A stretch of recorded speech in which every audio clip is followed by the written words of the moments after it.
આ રીતના જો હરગી જાય એટલે આ રીતનો ધુવાડો નીકળતો જાય અને તમે જો આ હે ને આ શરીરને કંઈ નુકસાન ના કરે. અગરબત્તીમાં જાજુ ઓલું બધું એને આમાં એટલું બધું કંઈ ના હોય તો આ રીતના ગમે ત્યાં તમે છે ને રાખી અને સળગાવી શકો. તમે જોઈ શકો છો આને ફાસ્ટ કાર્ડ કહેવાય. ફાસ્ટ કાર્ડ છે ને હાય ફ્રેન્ડ, કેમ છો? તો સ્વાગત છે આજના મારા નવા બ્લોગમાં. અને જો આપણે છે ને સવારનું બધું કામ કરીને ફ્રી થઈ ગયા છીએ. બીજું આપણું કામ ગામમાં જવાનું હતું તે પણ આપણે પતાવી દીધું. હવે આપણે બનાવવાની છે બપોરની રસોઈ. તો તમે જો તમે છે ને કન્ટિન્યુ મારા વિડીયોમાં જોડાયેલા રહેજો.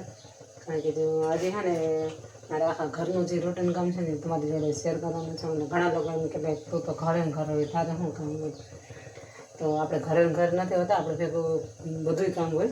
તો આપણે સવારની રસોઈ બનાવી નવરા થાય તો સવારનું બધું વાસી કામ હોય. વાસી કામ કરે તો કપડાં હંજવારી પોતા એ બધું કરી લઈએ.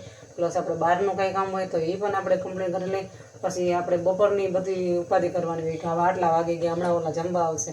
તો ચાલો આપણે હવે હે ને અત્યારે વાગી ગયા છે 12 થી 12:15 જેવો ટાઈમ થઈ ગયો છે. ને આપણે જો અહીંયા હે ને રસોઈ બનાવવાની છે. અહીં પાણી મૂકી દીધું છે ને દાળ બાફવા મૂકવાની છે. અને આપણે છે ને અહીંયા જો મસ્ત મજાની એવી ટમેટાની ચટણી પણ બનાવી લીધી છે. સરસ મજાની હવે બનાવવાના છે દાળ ભાત આપણે. તો તમે મારા વિડીયોમાં કન્ટિન્યુ જણાવી દેજો. મારી જેમ છે ને ઘરકામ કરવામાં કોણ ફ્રી નથી હોતું. કારણ કે બધા એમ કે તું ઘરે હોય શું કામ હોય, તું ઘરે હોય શું કામ હોય. ઘરનું કામ એટલું જૂનું છે ને તે આપણે ઘરનું કામ છે ને ખરેખર ખૂટે જ નહીં. એના કરતાં તો આપણે કામે ધંધે વહી જાવ ને એ સારું, એમાં કંઈ વાંધો ના આવે. કારણ કે આખો દી એક કામ કરીને આવતા જ રહીએ સાંજે તો નિરાત. આપણે આખો દીમાં કેટલા ઝીણા કામ કરીએ તો એમ કે તું તો ઘરે હતી. તો આવું કોને કોને થાય છે ને એ મને આ તમારું નામ કોમેન્ટમાં જણાવવાનું છે. ચાલો ફ્રેન્ડ, તો જો અત્યારે આવી ગયું છે ચોમાસું. અને ચોમાસું ને એટલે બધી કોઈ છે ને ખડ ઉગી પડે. એટલે ખડ ઉગી પડે ને એટલે મચ્છર ને જીવડા ને એ બધું આવી પડે. સાંજ પડે ને એટલે દિયાતમાં ટાણું થાય એટલે મચ્છર આવવાનું ટાણું થાય. તમે જોઈ લેજો દિયાતમાં છે ને તમે બારણા ને એવું છે ને બધું બંધ કરી દેવાનું. ખુલ્લું હોય ને આખો દિવસ ભલે આપણે ખુલ્લા રાખીએ દરવાજા બારીને, સાંજે બારણા બંધ કરી દેવાના. કારણ કે મચ્છર છે ને એ બધા છે ને રાતે જ અંદર ગરવાનું કરે.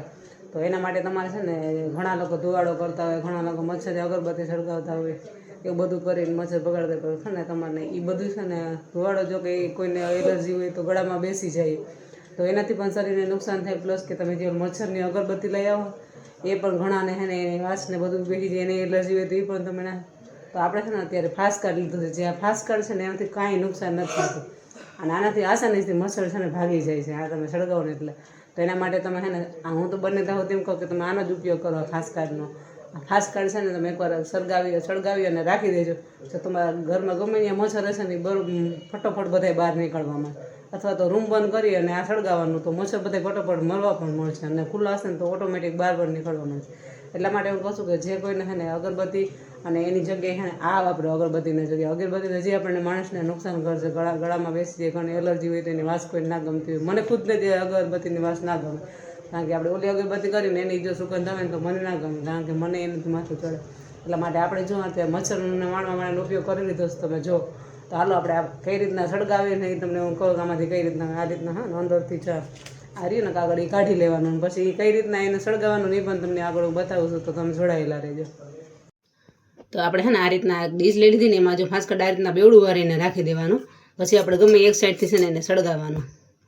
પછી ઘરમાં કે તમારે ગમે ત્યાં મચ્છર રસોડામાં હોય તો રસોડામાં જ્યાં હોય ને આ રીતના જો હરગી જાય એટલે આ રીતનો ધુવાડો નીકળતો જાય. અને તમે જો આ છે ને આ શરીરને કંઈ નુકસાન ના કરે.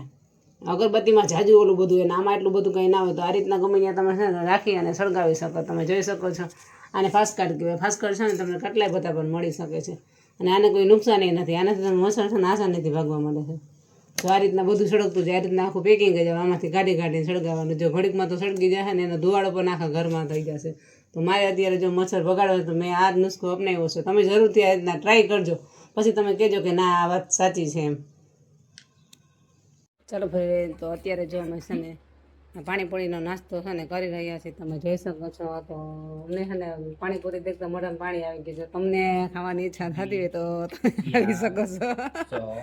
પ્લસ અહીંયા સમોસા છે જો 12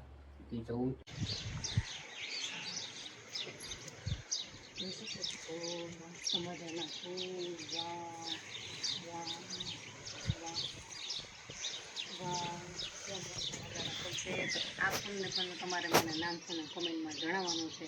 ફૂલ શેના છે તમે જોઈ શકો છો. મસ્ત મજાના ગ્રીન ગ્રીન બધું મસ્ત મસ્ત ગ્રીન ગ્રીન થઈ ગયું છે. કેવું મસ્ત મસ્ત ગ્રીન ગ્રીન. હા આ તમે જો મસ્ત મજાનું. આનું પણ મને નામ છે ને તમારે કમેન્ટમાં જણાવવાનું જો. આ બધું ગામડામાં જ થાય. હા એટલું બધું.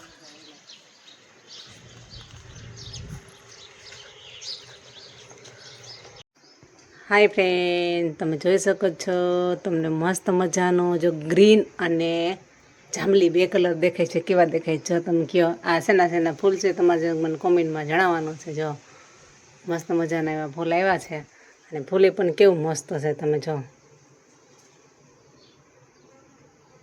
દેખીતા જેમ થાય કે વાવ કેવું સરસ છે. જો આ રીતના અમારા ઘરે છે ને મેં ડોલમાં આ રીતના વેલ વાવી દીધી છે અને આ રીતના મેં ગોળ આમ વારી દીધું છે. જો તમે જોઈ શકો છો કેવું મસ્ત મજાના ફૂલ.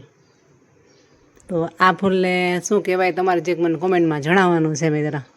અને બીજું પ્લસ કે આ છે તો આને પણ શું કહેવાય ને એ તમારે મને કોમેન્ટમાં જણાવવાનું. આ વેલો શેનો છે જે ઓળખતા હશે ને એ આમાં કોમેન્ટ કરજો ભાઈ.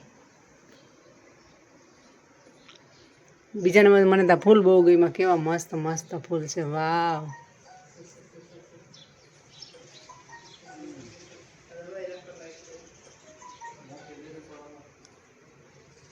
નકરા ફૂલ જ આવ્યા. જો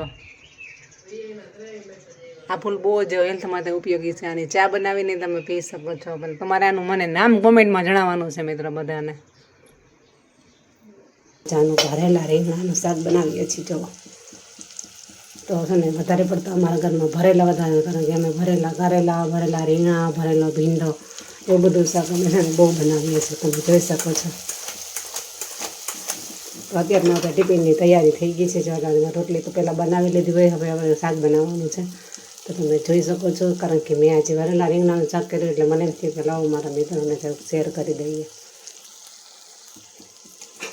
તો કંઈક આવું છે અમારા ઘરની રસોઈ. જો વિડીયો ગમે તો વિડીયોને લાઇક ને શેર ને સબસ્ક્રાઈબ કરવાનું ભૂલતા નહીં. અને આ વિડીયો બીજાને પણ શેર કરો જેથી કરીને જે લોકોને ભરેલા રીંગણાનું શાક ખાવાનું મન થાય તે ઘરે બનાવી શકે.